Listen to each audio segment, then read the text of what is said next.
Hello, my name is Janice B. Gordon, and this is Scale Your Sales Podcast. Welcome to Scale Your Sales Podcast, listed number 9 of 43 best podcasts for every sales professional.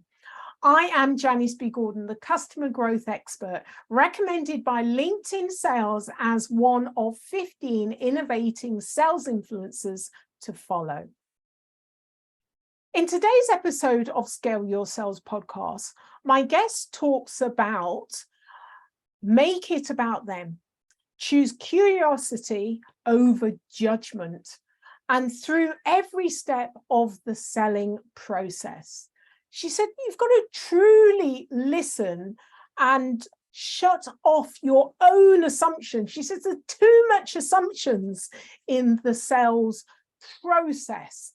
And we must test and prove whether it's true and focus on what is versus what if. My next guest, through her work, helps others become more conscious of the energy they bring to the world so that they can make up the potential that is possible inside of them. A sales leader, an executive coach, and an activist. Please welcome Scale Your Sales Podcast, Tara Ryan. Thank you so much for having me, Janice. This is such an honor. Oh, I'm really keen to get into, this. We've had a brief conversation. It's like, hold on a minute, let's record. Okay, there's one thing that I don't talk nearly enough about, but I know that this is your kind of like area of specialty, which is energy. I've done presentations before about, the kind of 4 levels of energy and managing your energy and how important that is. And I know people say of me, oh, you're so energizing. When I speak to you, I feel like really motivated. And I say that's about managing your energy. So I know this is your area. So give us some of your wisdom and knowledge around how energy helps to direct your impact. Yeah. And it's funny because I was a sales leader in sales, software sales in particular, for 11 years, both as an individual contributor and a sales leader. And I wish I had been as in tune and aware of how my energy impacts my ability to show up inside of sales when I was actually like totally in the role. But I learned a lot of what I am going to share with you through going through a coaching certification program. The program that I went through is called IPEC. There's a million of them out there. And basically what it says is that the more aware we become of the energy that we are channeling, the greater impact that we can have. Because the reality is, right, when we're under stress and pressure, our default energy is either, frustration, or we are quick to react because we don't have the capacity to, process things in a way that we want to show up. And being aware of that, is the first step, because in sales organizations, right, there's so much stress and pressure because there are quotas and deadlines and people asking for things from us all of the time. And when we don't have the tools and the skills to say, hey, I know this is a stressful situation, but I also know that I have a choice to pause before I respond and choose to get out of reaction and into response, it's really hard to do so. In fact, it's impossible. And so sales orgs are filled with all sorts of different energy that is being triggered by the stress and pressure. I think it's quite interesting that we're particularly bad. I don't know about in America, but certainly in the UK and to a certain extent, some of Europe, we're not very good at training leaders to be leaders and training managers to be managers. We get promoted, especially in sales, based upon our previous quota attainment. So if you 150% above quota, you're doing really well, you're celebrated, let's promote you. and very little training around how you manage. It's a different energy. Skill set too, right? And then how you manage, not only manage but understand your own energy, and how that translates and transfers to other people. So we do get an environment where it's very bullish, and I say it's kind of disrespectful in the language we use, but also in some of the behaviors of what is considered acceptable behavior that wouldn't be considered acceptable in other environments. So is it down to the lack of training about managing people that has nothing to do with sales, or the lack of awareness of coaching? Or is it down to actually the environment? It works very much in this environment. What do you think is the source to all of this? I think it's a combination, right? But I think we have to start, but you made a really good point, right? Like energy attracts like energy. So if a leader is stressed out all the time, doesn't have clearly defined boundaries, is quick to make judgments around people, they don't seem to have enough time to actually coach and are just telling people what to do constantly, that is going to seep into the energy of the people that they are leading. And that goes to, I'm sure we have all been a part of a team where one person's energy can kind of spoil a whole room. That's right? me. Like, right. Like, it's like you feel it. And even if other people are vibing at a much higher frequency, that person who is doom and gloom, or always looking at the negative side of things, their energy permeates into the rest of the group. It's almost like impossible to get around that. And so I think, to your question, right, like the first step, we owe leaders, before they are put into the position of leading a team, we owe them more than we are giving them today. And what I mean by that is real self-exploration, right? So I think we owe our leaders the opportunity to explore themselves, right? What motivates them? Do they actually even want to be in this leadership position? Or are they only doing it because they feel like this is the only way that they can grow and develop inside of the company? Because that's often true. I wish that we had inside of organizations more paths of growth, staying in an individual contributor, because a lot of people step into leadership because they're like, this is what I'm supposed to do. This is how I'm going to make more money. This is how I'm going to be more highly respected inside of the organization.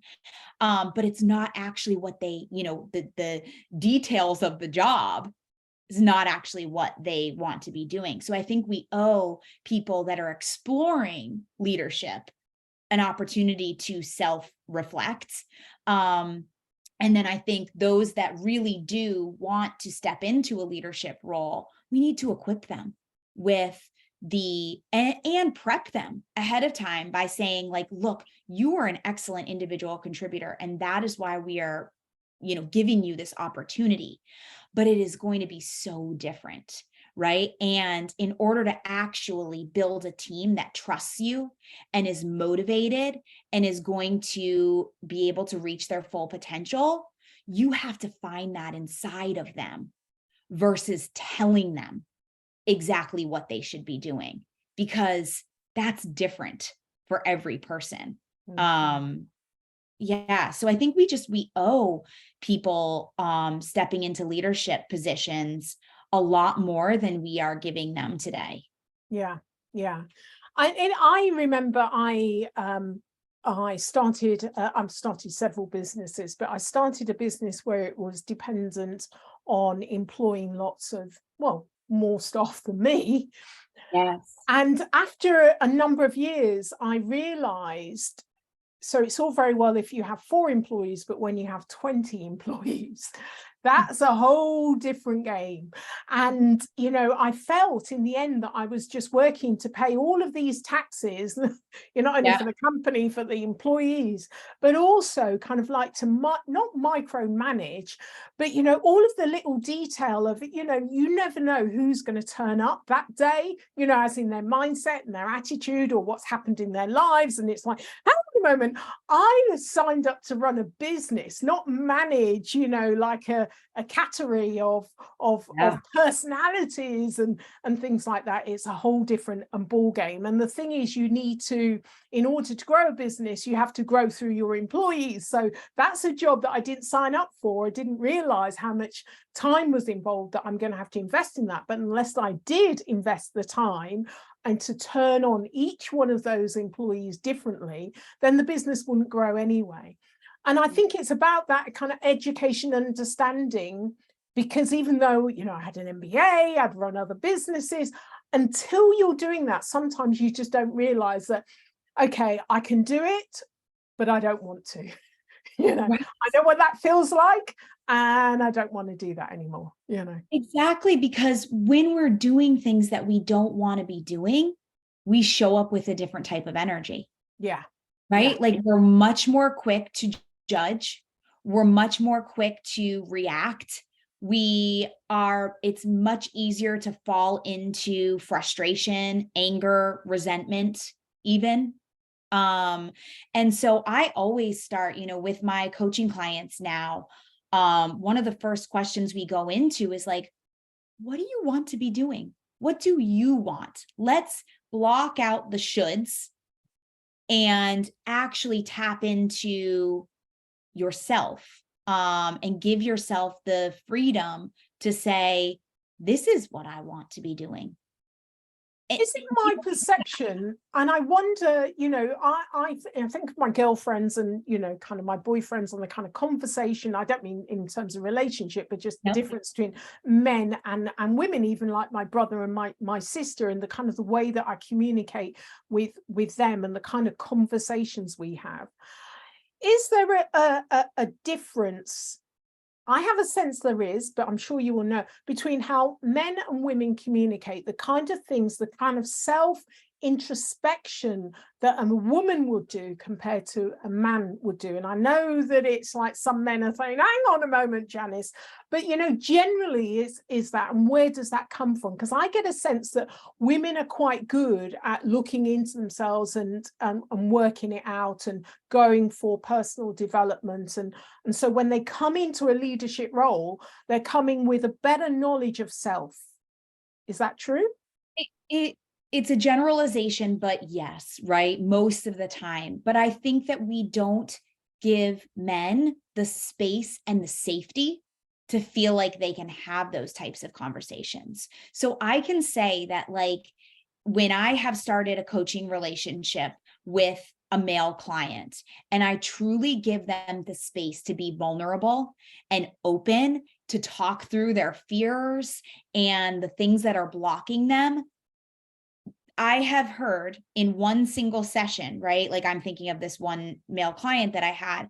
He said, as we were wrapping up 1 hour, just 1 hour together, he said, I don't think I have ever shared this much with somebody this quick in my entire life. He's like, I don't know what you did, but like, I just, you know, I told you so many things that I have kept wrapped up inside of me for so long. And a lot of it was pertaining to, he was expecting his first child and was going to be going out on paid parental leave, and had all of these fears around what that was going to do to his career. And I don't think we create space or time for really anybody, but especially men, to talk through some of those things, because they're just supposed to, our society tells them, right? Like, be strong, suppress your feelings, that those sort of fears don't apply to you, right? Like, figure it out. But we're all, at the end of the day, humans being humans and having real emotions.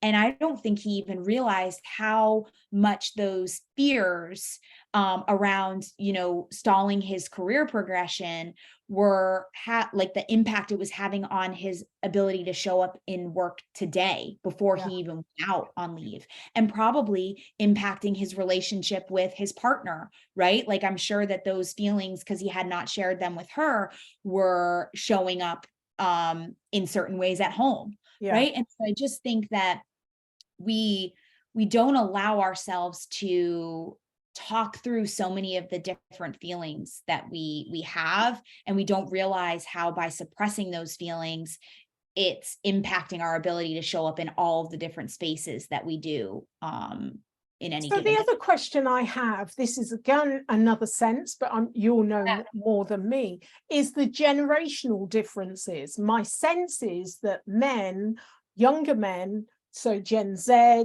Gen Y, are more open to be introspective and have those kind of discussions that, the baby boomers may be a bit more kind of shut down. I get a sense with the conversations that I have with men of a variety of ages that may be the case. And I don't know, is another generalization, Yeah. but this is my experience. And there's many more younger male sales leaders that are coming in. So they're coming in, if it's true what I'm thinking, they're coming in with this kind of more open, willing to be vulnerable sense. Is that the case? Do you think it's true? I hope so, but it's not always what I am seeing. Okay. I am seeing it depends on the overall culture of your organization, I think, because a lot of these younger sales leaders, right? Maybe their intuition is to create more space for vulnerability, to create more opportunity to connect with their team members. I think they are doing that to an extent, but at the tip top, right, there's all of this stress and pressure that is having them kind of put those types of things on the back burner. And so it's easier to go in, right? Like it's perceived that it's easier to go in and when you have a monthly quota, just say, hey, rep, like our one-on-one has to be about diving into our entire your pipeline. We don't have time for career growth conversations. We don't have time to talk about, the stressors that you have in your day-to-day life today. Let's dissect what is going on here, and I'm going to tell you how to fix it. Right. I just think because of the overall stress and pressure inside of a lot of organizations, even if their intuition is to be more introspective or to connect with their employees in a different way, they aren't almost in a sense allowed to do that because that may detract from hitting their monthly or quarterly number. And it's sad, right?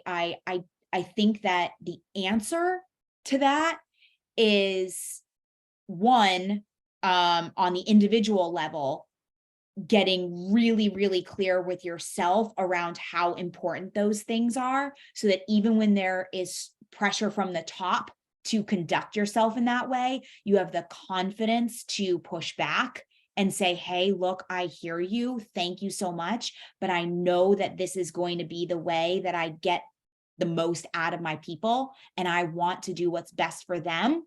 But that's really hard, right? To have that sort of confidence. The other thing is at the executive level, right? Like thinking more long-term and not just saying we have to hit quota every single month, like realizing that in order to really invest in our people, there are going to have to be longer conversations around energy and their motivators and true coaching conversations, helping these people solve problems on their own versus leaders coming in and just fixing, or what I call like super repping, where they go in and actually do the job for their reps because they were super, successful, high individual contributors. It's complicated. There's so many layers to all of it. Does that Yeah, no, resonate? I think it's really interesting that the kind of culture is the overriding filter in which things either get through or don't. And I think on the other side of that, one of the drivers is that I work with organizations, they often have quite an aging workforce of salespeople, long in the tooth, know what they're doing. Yeah, but buyers have changed, the environment's changed. We need to modernize in a different way. And, we need to bring in new people, and younger people aren't always attracted to sales. And your competitive advantage in the future is going to be by having this unique workforce that are very much connected and work across different generations. So you often have 3 or 4 generations in the workforce, but it's not going to work unless you have an influx of people coming in. Now, if you have that culture that you talked about, then you're not going to have the younger generations coming into sales because they won't put up with that, will they? I don't think so. How do organizations start to navigate this change in so many more generations in the sales workforce and having to attract in, keep their long stayers there, but also because they don't want that knowledge to leave the organization, but also to attract in the Gen Z and and so forth into the organization so they have a workforce for the future? I think it starts with, right, like really helping the existing people inside of the organization become more aware of, again, I'm talking about energy, but like a big thing that I hear with people that have been in sales for a long time, they are filled with assumptions. And these assumptions are what is really holding them back, right? Like they're very quick to say, and I'm generalizing, right? But I have heard this a lot. They're very quick to say, and this goes for everybody. It's not a gender situation. It's, I have been in sales for 15, 20 years, and this type of buyer is never going to buy from us. Right. And they shut things down so quickly based off of past experience. And what they don't realize is that may have been true in the past, but this is a completely different situation with completely different buyers and circumstances and motivators. And for us to shut things down and make assumptions right out of the gate is so harmful, right? And so I think that just helping to expand people's gaps in logic, right? And not in a way that is judgmental, but through a lens of like curiosity, helping sales leaders and sales reps who have been in this field for so long to let go of some of those assumptions and some of that judgment and shift into curiosity and connection and opportunity, is going to not only benefit the sales culture and sales organization, but their life in general, right? I think we as salespeople are often jaded because so much of our job is hearing no's. We hear no's all of the time, and that can really wear on us, especially if you've been in the career for 20, 30 years. But that can be, we can help with that just by, showing people that it's okay to get curious about those no's. And even in those no's, there are lessons, and there's opportunity. But it's hard to see that sometimes. Yeah, excellent. So you talked a lot about opportunity, and in the no's, the relationship with customers. So in your experience, what extent does customer experience impact sales? Oh man, the customer experience is everything. Right. But one thing that I always think about, more so now, and I ask my coaching clients, right? Like, which I don't think is very typical. I'll ask them, how do you think your sales process, how you've been running your sales process is making these people feel, right? Like, how do you think the products that you're selling is making these people feel? Because at the end of the day, right? Like, we are just people with feelings buying from people with feelings, and we make purchasing decisions based off of those feelings. There's all of these different sales methodologies that say, like, get to that third level pain, get to that personal pain. And it's hard to get to that personal pain if we're unable to put ourselves in the shoes of our customer and really understand how every touch point that we have with them is making them feel. So that's really my goal, is less about the product and more about the feelings of how our product or our sales process or our email correspondence, all of those different things are making the customer feel.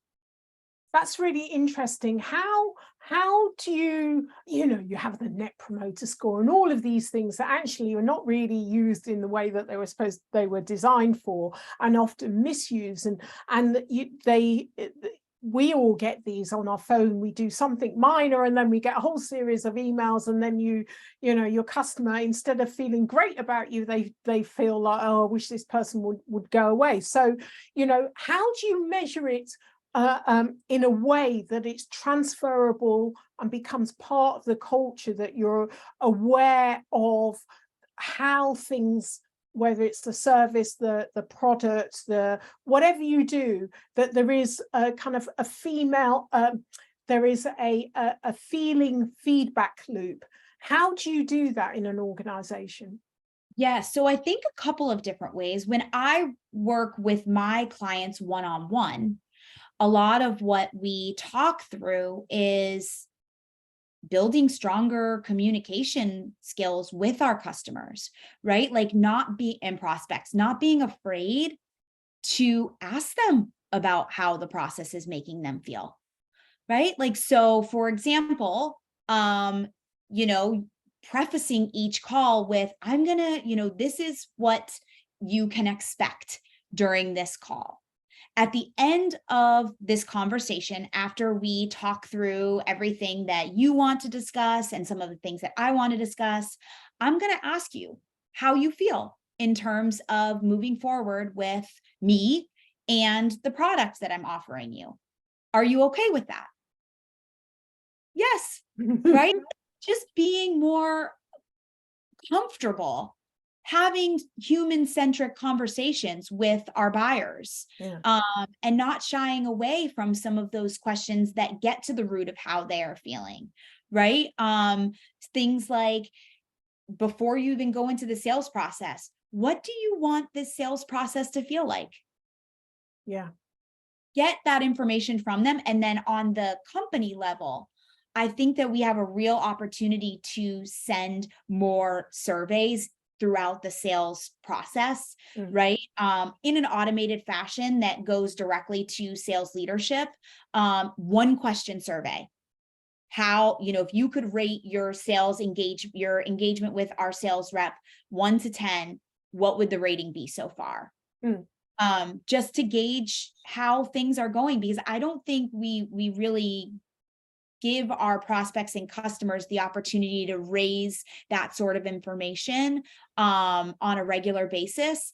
And how it is framed is really important, though, because you don't want sales reps to be scared that they're going to be getting this potentially negative feedback on a very regular basis.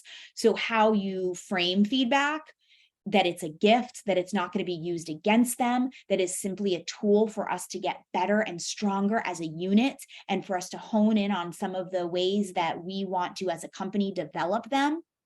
That's the only way that it's going to be, received as like a gift, and not something that's going to be used to kind of like punish them or as a scare tactic. Love that. Love that.